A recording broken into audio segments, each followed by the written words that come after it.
this war, once it starts, can only lead to World War III. That's a strong statement to make. As a probability, what probability would you assign to that claim?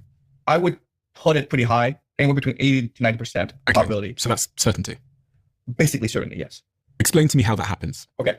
So we need to step back and appreciate that there's a global dynamic going on, okay? And we need to appreciate the grand strategy of the different players involved, right? So what I'm going to do is this. I'm going to explain to you how each nation sees itself in the world, okay? And to do that, I'm going to use a chess set, okay? All right. This is the king. This is the political system of the United States, which is democracy. And there are certain strengths and weaknesses to democracy. Democracy is vibrant, it's creative, it's flexible. But its ultimate weakness is polarization, where today, the different political factions refuse to get along, and this may bring out the civil war, okay? So the way you defeat the United States is not to conquer it. You can never conquer the United States. The way to defeat the United States is to force it into a civil war, which then kills the king. To get its people to rise up against the leadership? No, you want the Democrats and the Republicans to form different factions and fight a civil war.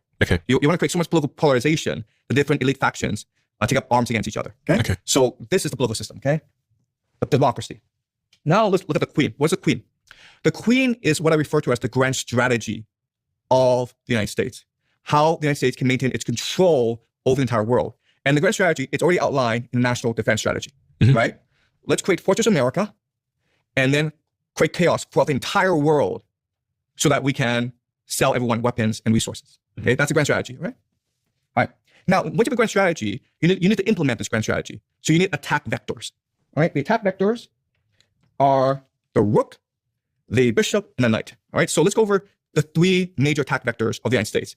They are, first of all, America's technological supremacy. So these are basically the tools that they use to attack others. Exactly, in order to achieve their grand strategy. All right, so aero supremacy, right? Which is the planes and the stuff like that.